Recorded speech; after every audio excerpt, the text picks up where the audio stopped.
Welcome back, friends. It's always an honor to have you here, joining me for these honest, soul-deep conversations.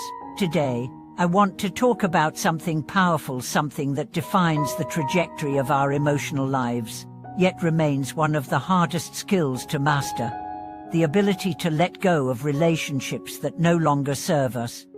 Letting go isn't coldness, it's not apathy, it's not bitterness. In fact, letting go is one of the most compassionate, self-loving, and emotionally intelligent acts a person can perform. But the world doesn't often teach us how to do this with grace. Instead, it teaches us to hold on, to please, to tolerate, to endure. So today, I want to offer you a new lens, a lens through which letting go is not just about loss, but about liberation. Let me begin with a story. There was a woman named Dana. She was kind, successful, admired. But in her private life, she was constantly exhausted, not because of her work, not because of her responsibilities, but because of her relationships. You see, Dana had a hard time saying no. She had friends who leaned on her for everything: financial help, emotional crises, even basic decisions.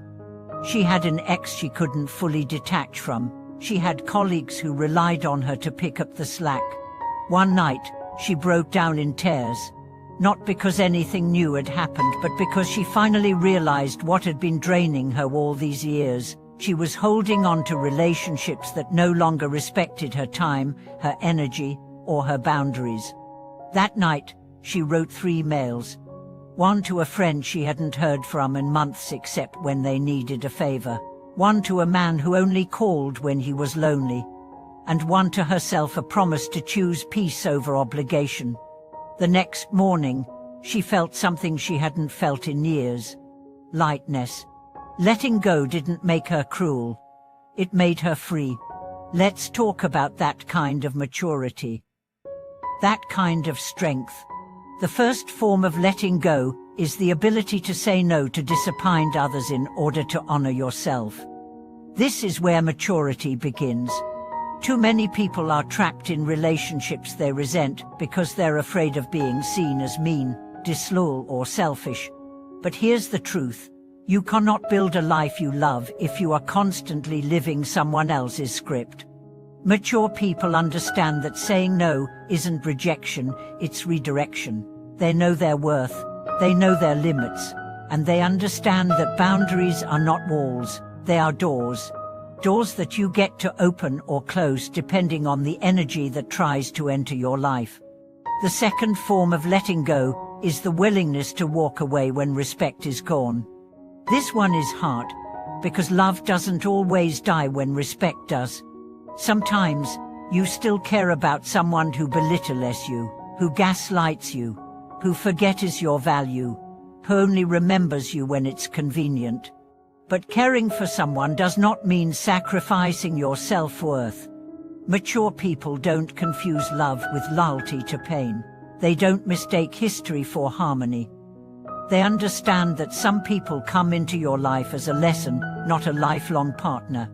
And when the lesson is learned, they bow out, not with anger, but with wisdom. The third form of letting go is releasing the version of yourself that tolerated less than you deserved. Letting go is not just about people. Sometimes, it's about the old you, the version of you that accepted breadcrumbs, that explained away red flags, that twisted yourself to be liked, loved, or chosen. That version of you got you here, and that's something to honor. But now, it's time to upgrade. Mature people are not afraid of outgrowing their past selves. They look back with grace and forward with power. They understand that evolution means shedding, and every time they let go of a false identity, they step closer to who they were meant to become. So what does this actually look like? It looks like silence instead of unnecessary explanation. It looks like declining invitations that feel draining.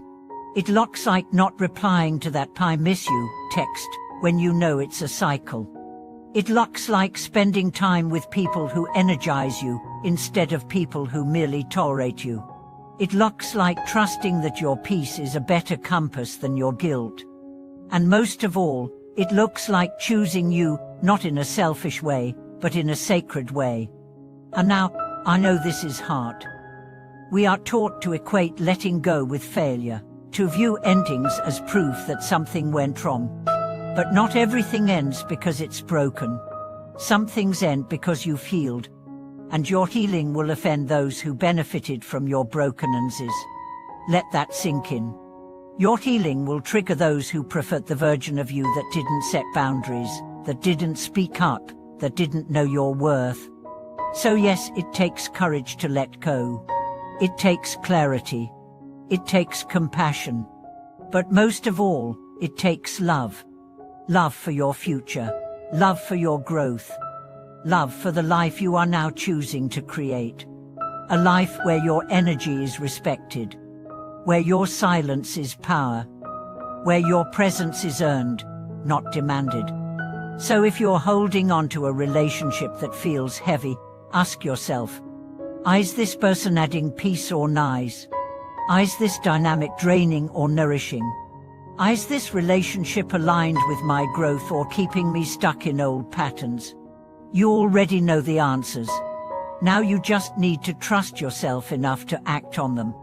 Letting go is not about being cold. It's about being clear. Clear about what you value.